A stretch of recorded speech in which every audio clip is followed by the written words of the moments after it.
नमस्कार मित्रों, श्रीमन नारायण जय श्री कृष्णा। स्वागत है आप सभी दर्शकों का हमारे YouTube चैनल आखिरी रास्ता में। तो मीन राशि के मेरे दोस्तों, हो जाओ सावधान। आने वाले 7 दिनों में आपके घर पर या देवता पहरा दे रहे हैं, आपके घर की रक्षा कर रहे हैं और आपके जीवन की डोर इन्हीं के हाथ में है। आखिर कौन है देवता? क्या ये आपके कुल देवता है, इष्ट देवता है, स्थान देवता है या अन्य कोई और है? लेकिन सबसे पहले एक बात का ध्यान रखना होगा, आखिर आपको उनकी कृपा क्यों मिल रही है? आपको कौन से कर्म कर रहे हैं? वीडियो में विस्तार से बताएंगे। अब मान लीजिए आपको उनके साथ मिल रहा है, तो आपकी बहुत सारी जिम्मेदारी बन जाती है।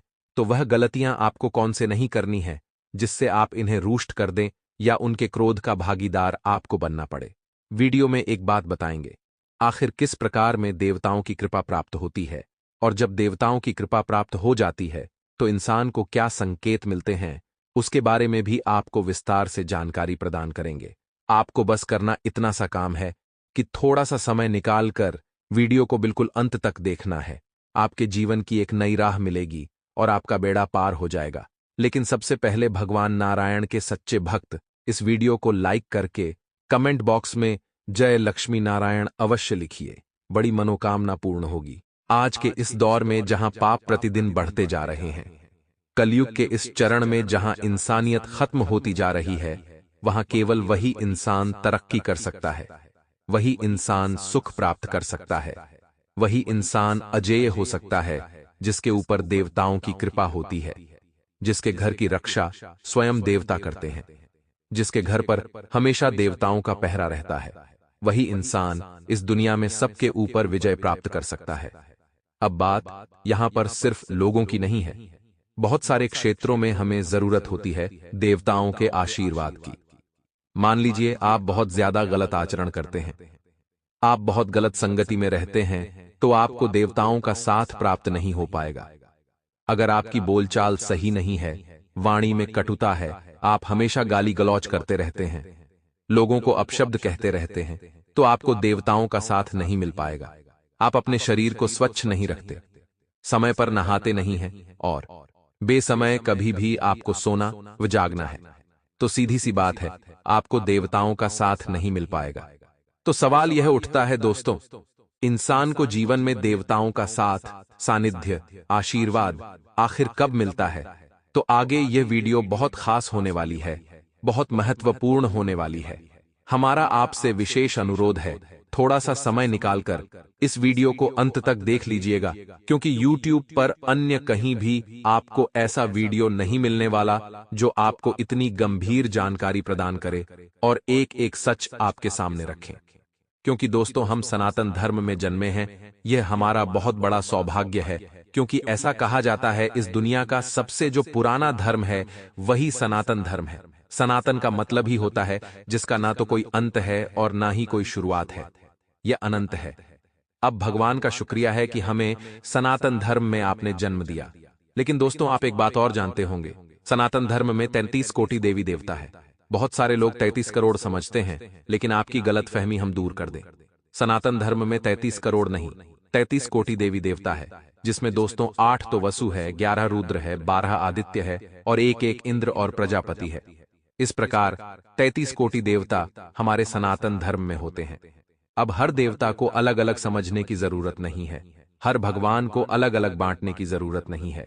हमें चाहिए कि हम एक दिव्य शक्ति के दर्शन करें जिसमें हम सभी को समाहित समझें। आज से कई सालों पहले जब कुलदेवी या कुलदेवता का पूजन शुरू किया गया था, तो वह इस उद्देश्य से किया गया था ताकि लोग इधर उधर ना भटके, एक जगह, एक मूर्ति में, एक स्थान पर अपने समस्त भगवान को मान ले। उन्हीं को कुलदेवी या देवता कहा जाता था। यानी हमारे घर पर बहुत सारे देवताओं की या बहुत सारे भगवानों का आशीर्वाद हो, ऐसी कामना आप बिल्कुल भी ना करें। आप बस इतना ध्यान रखिए, एक जो भगवान नारायण है वही प्रभु श्री राम है, वही भगवान श्री कृष्ण है। एक जो भोलेनाथ है वही हनुमान है और वही हमारे संसार को चलाते हैं। और हमें चाहिए कि उनकी कृपा हमेशा हमारे घर परिवार पर बनी रहे। तो उसके लिए आपको सबसे पहला काम दोस्तों क्या करना है, हमेशा सच्चाई के रास्ते पर चलना है। आपको एक बात बता दें, जब आप बचपन से जवानी में जाएंगे तो आपके सामने कई ऐसे लोग आएंगे जो आपको गलत राह पर धकेलने की कोशिश करेंगे। क्योंकि वे लोग यह बात जानते हैं कि आप अगर इसी तरह मेहनत के साथ, लगन के साथ काम करते रहेंगे तो एक दिन आप बहुत आगे जाने वाले हैं। अब आपका उत्साह वे कम नहीं कर पाते, आपको रोक नहीं पाते तो गलत दिशा में आपको भेजते हैं, जुए सट्टे का आदी बना देते हैं, मांस मदिरा का सेवन शुरू करवा देते हैं। तो यह चीज दोस्तों आपको नरक में भी लेकर जाती है और देवताओं के आशीर्वाद से भी वंचित कर देती है। तो सबसे पहला नियम है, सच्चाई के रास्ते पर हमें चलना है और गलत कर्म नहीं करना है, क्योंकि इंसान किसी से डरे या ना डरे, लेकिन उसे अपने कर्मों से जरूर डरना चाहिए, क्योंकि कर्म फल किसी को नहीं छोड़ता। इंसान को उसके कर्मों का फल जरूर मिलता है, इसलिए हमेशा इंसान को चाहिए कि वह शुभ कर्म करे। आपके घर पर देवताओं का पहरा तभी होगा जब आपका घर साफ सुथरा होगा, स्वच्छ होगा, घर में गंदगी नहीं होगी। और खास तौर पर बहुत सारे लोग अपने घर में मांस का सेवन करते हैं, या यूं कहे तो नॉनवेज बनाते भी हैं और घर में ही खाते भी हैं। तो ऐसे लोगों के घर में हमेशा शैतानी शक्ति या बुरी आत्माएं, नेगेटिविटी ही प्रवेश करती है। ऐसे घरों से देवता हमेशा दूर रहते हैं, क्योंकि उस घर की हवा में ही नकारात्मकता होती है। उस घर में बात बात पर क्लेश, लड़ाई झगड़ा होता है, और जब आप उस घर में एंटर करते हैं तो वह नकारात्मकता आपकी सकारात्मकता को भी खींच लेती है, तो आपका दिमाग भी चिड़चिड़ा हो जाता है। इसलिए दोस्तों, खास तौर पर ध्यान रखें कि जो जुबान का स्वाद है यह शाकाहारी चीजों से भी पूरा किया जा सकता है। उसके लिए मांसाहार ही सेवन करना जरूरी नहीं है, और आप इस बात को जितना जल्दी समझ जाएंगे उतना ही जल्दी आपको देवताओं का आशीर्वाद प्राप्त होगा। क्योंकि दोस्तों, जीवन में जब देवताओं की कृपा होती है तो इंसान की बुद्धि प्रखर होने लगती है। आपने हनुमान चालीसा की चौपाई में तो सुना ही होगा, बल बुद्धि विद्या देहु मोहि हरहु क्लेश विकार। यानी जिस इंसान के ऊपर हनुमान जी की कृपा हो जाती है, देवताओं की कृपा हो जाती है, उसके पास बल भी होता है, उसके पास विद्या भी होती है, और बुद्धि भी उसके पास जबरदस्त होती है। साथ ही साथ उसके मन के जो विकार होते हैं, जो क्लेश होते हैं, वह अपने आप ही स्वतः दूर हो जाते हैं। अब ऐसा इंसान जीवन में ना तो मोह के चक्कर में पड़ता है, ना माया का उसके ऊपर असर होता है। उसकी एक अलग दुनिया होती है जिसमें वह जीता है। ना उसे कोई परेशान कर पाता है, ना उसे कोई छेड़ पाता है, ना उसकी कोई बराबरी कर पाता है, ना उसकी कोई तुलना कर पाता है। एक ऐसा इंसान जिस पर देवताओं की कृपा, जिसके घर पर देवताओं का पहरा होता है। अब दोस्तों, मान लीजिए आपसे बहुत अपराध हो गए, आपसे बहुत गलती हो गई। आप अब चाह रहे हैं कि देवताओं की कृपा आपको मिले। आप बहुत क्षमा प्रार्थी हैं, आपको अपनी गलतियां याद आ चुकी है, लेकिन अब आप उस गलती को सुधारना चाहते हैं। तो आप यही प्रश्न कर रहे हैं कि गुरुजी, आप कोई ऐसा रास्ता बताइए जिससे हमें देवताओं की कृपा मिल सके, जिससे हम उनका आशीर्वाद प्राप्त कर सकें। हमारी गलतियों को क्षमा करें और हमारे घर पर भी सभी शक्तियों का, सभी देवताओं का पहरा हो। तो उसके लिए क्या करना है वह जानने के लिए आप वीडियो को बिल्कुल अंत तक देखिए, क्योंकि आगे उसी बारे में चर्चा करेंगे, सावधानियां बताएंगे, और इस वीडियो के अंत में 2 चमत्कारिक उपाय प्राप्त करवाने वाले हैं जो आपके कुलदेवी देवता को बड़ा प्रसन्न करेंगे।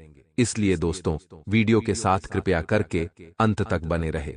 अब दोस्तों, अगर आप भी चाहते हैं आपके घर पर देवताओं का पहरा हो, आपके कुलदेवी देवता, इष्ट देवता, स्थान देवता आपसे हमेशा प्रसन्न रहे, तो आपको सबसे पहले अपने घर की हवा को, अपने घर के वातावरण को, अपने घर के और को सकारात्मक और शानदार बनाना होगा। उसके लिए दोस्तों, आपको एक पात्र में 2 से 3 लौंग लेनी है और थोड़ा सा कपूर लेना है। इन दोनों को आपस में जलाना है। अब ये दोनों जब साथ में जलेंगे तो एक धुआं निकलेगा। इस धुएं के अंदर इतनी ज्यादा पवित्रता होती है, इतनी ज्यादा सकारात्मकता होती है कि जिस घर में हफ्ते में 2 बार इस धुएं को घर के कोने कोने में फैलाया जाता है, वहां पर न तो बुरी आत्माएं होती हैं, न कोई नकारात्मकता होती है, न ही कोई भी इंसान उस घर में लड़ाई झगड़ा करता है, क्योंकि उसका मानसिक तनाव उसे कभी परेशान नहीं करता। वह हमेशा मानसिक तौर पर स्वस्थ रहता है। इस धुएं का इतना ज्यादा चमत्कार है। अब सीधी सी और सामान्य सी बात है, जब घर में कोई नकारात्मकता नहीं है, जिस घर में कपूर और लौंग का धुआं हफ्ते में 2 बार आप कर रहे हैं, तो वहां देवता आकर्षित होने लग जाएंगे। तो सबसे पहला काम तो आपको यह करना है और दूसरा एक और काम साथ में करना है।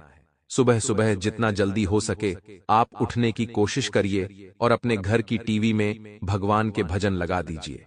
कई घरों में से देखते हैं जहां पर अशांति बहुत रहती है।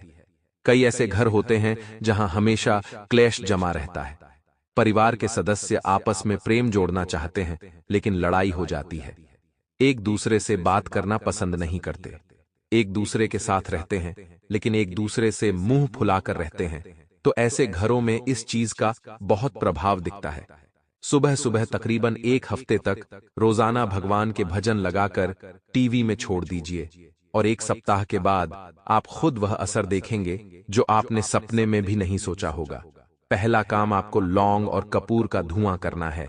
दूसरा काम आपको अपने घर में टीवी के अंदर भजन लगाकर छोड़ देना है।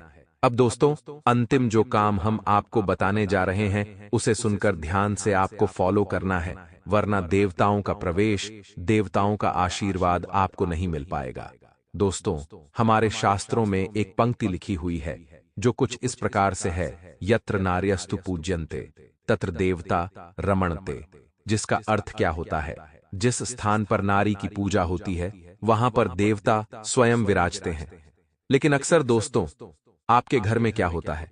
वह नारी जो रात दिन आपके घर को साफ सुथरा रखती है, वह नारी जो सुबह शाम आपको गर्म भोजन बनाकर खिलाती है, आपके बच्चों को संस्कार प्रदान करती है और आपके परिवार को लेकर चलती है।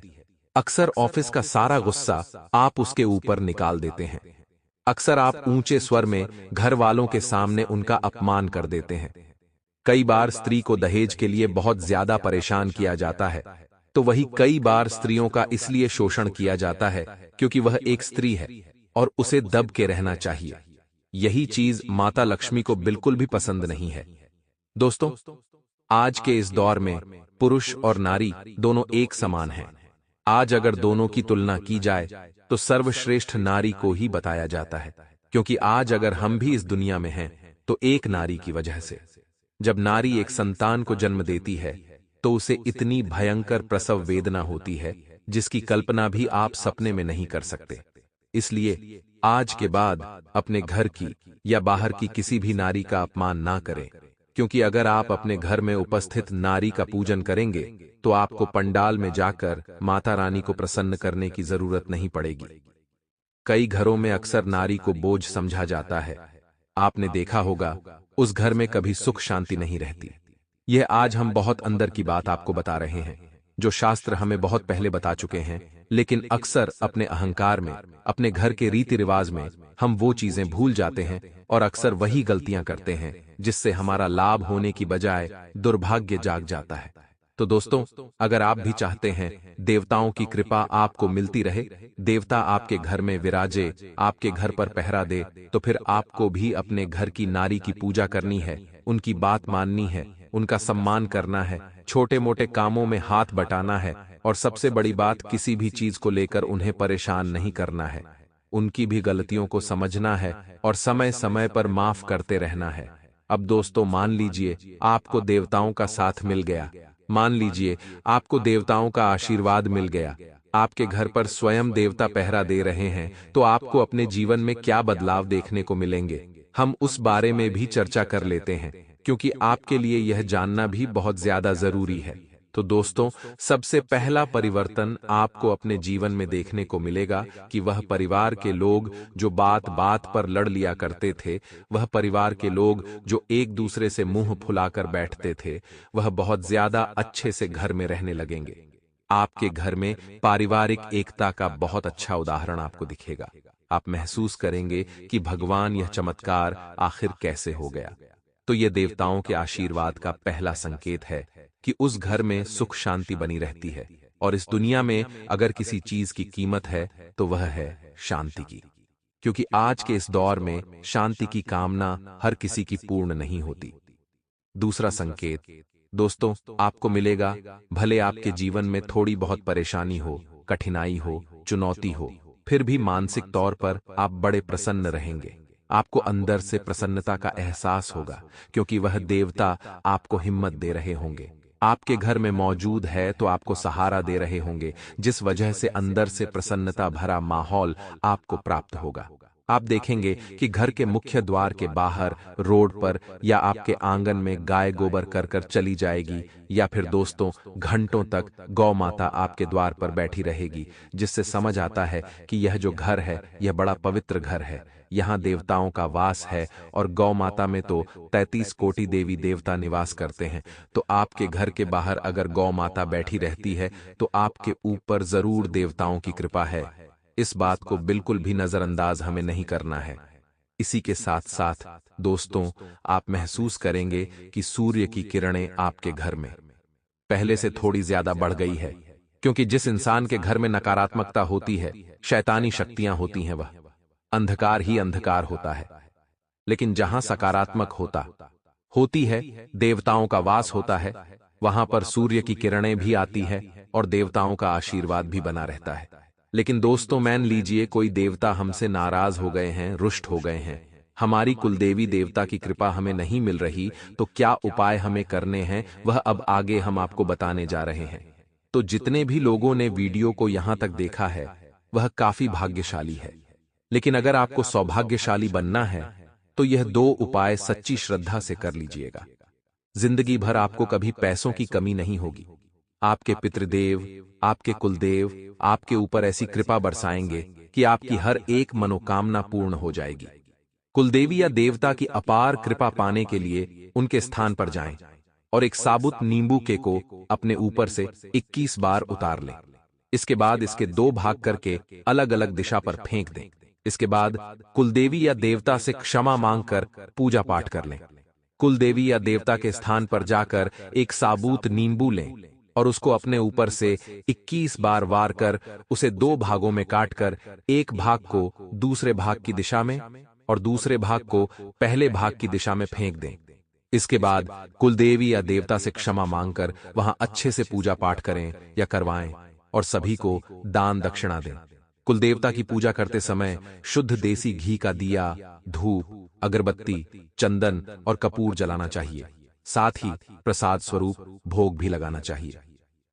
कुलदेवता को चंदन और चावल का टीका अर्पण करते समय ध्यान रखें कि टूटे हुए या खंडित चावल ना हो। कुलदेवता को हल्दी में लिपटे पीले चावल पानी में भिगोकर अर्पण करना शुभ माना जाता है। पूजा के समय पान के पत्ते का बहुत महत्व है, जिसके साथ सुपारी, लौंग, इलायची और गुलकंद भी अर्पण करना चाहिए। कुलदेवी या देवता को पुष्प चढ़ाते हुए आपको इन्हें पानी में अच्छी तरह से धोना चाहिए। सभी देवी देवताओं की पूजा जिस तरह सुबह शाम की जाती है, उसी तरह कुलदेवी और देवता की पूजा भी दीपक जलाकर करनी चाहिए।